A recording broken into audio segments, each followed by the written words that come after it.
Chào mọi người nhé, lại được gặp mọi người trong video tiếp theo rồi.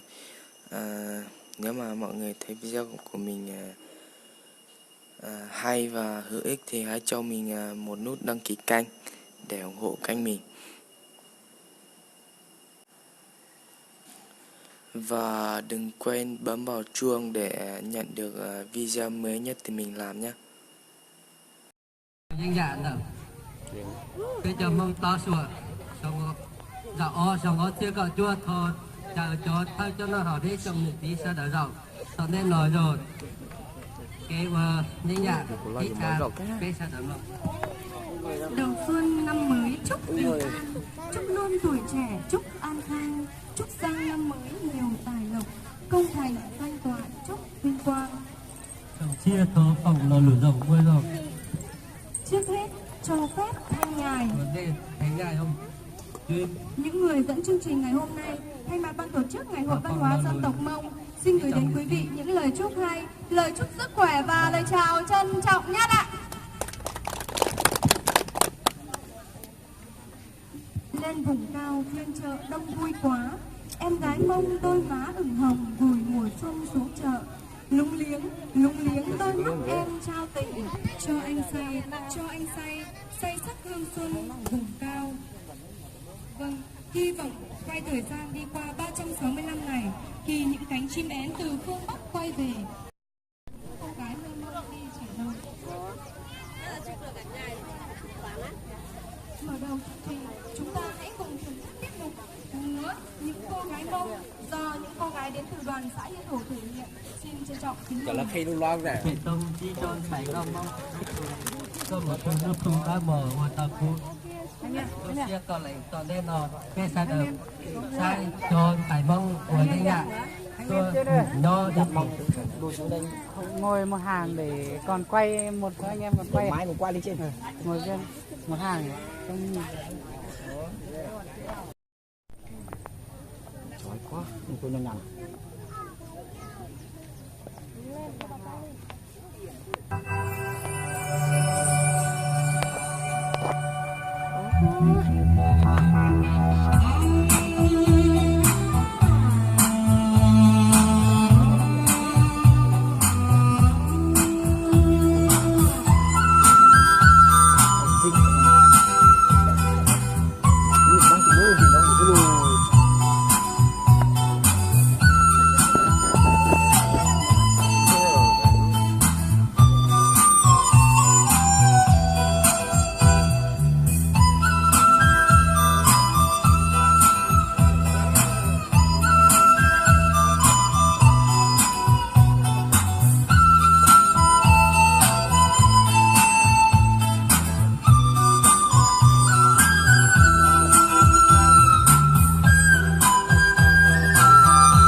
Có bài thuộc về truyền thuyết, có bài tả về cuộc sống lao động, sản xuất, lễ hội dân gian của người Tày. Lượn cọi làm nổi lên thế giới quan và nhân sinh sâu sắc. Có thể nói đây là loại hình nghệ thuật độc đáo bởi âm vực và ngữ điệu của nó. Khi nghe lượn cọi, người ta như lạc vào một thế giới nghệ thuật vừa thực vừa như mờ ảo nhưng đầy tính triết lý.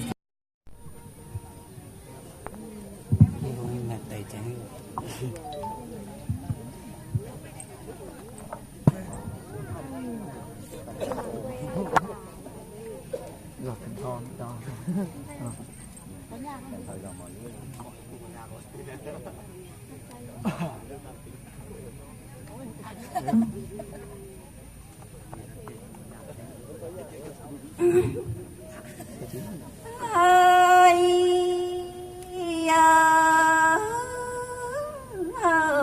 lại các đoàn ơi bên ơi chê pi mơ nó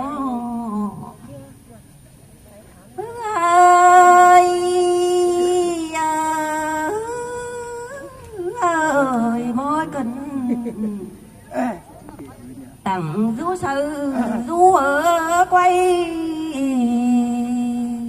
đất cái đúng sự đây mà loan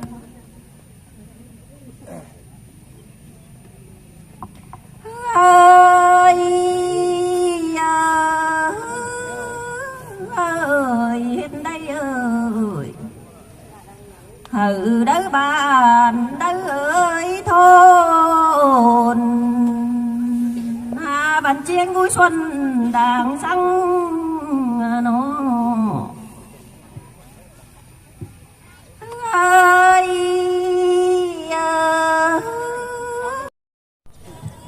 Vâng, xin cảm ơn tiếng hát của cô Nông Thị Đức.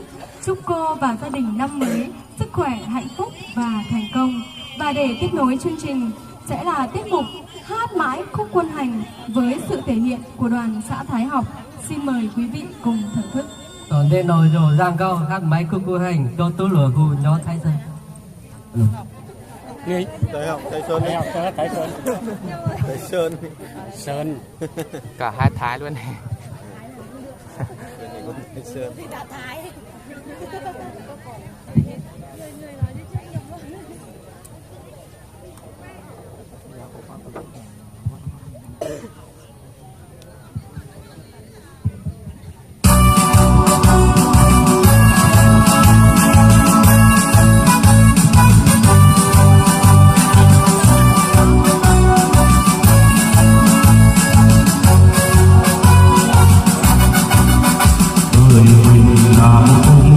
subscribe cho kênh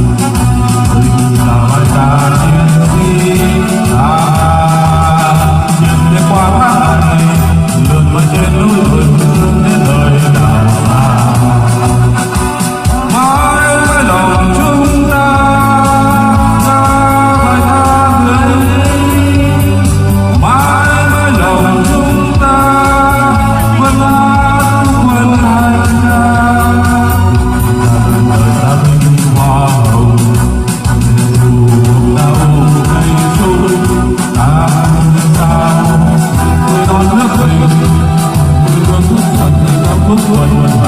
hấp dẫn.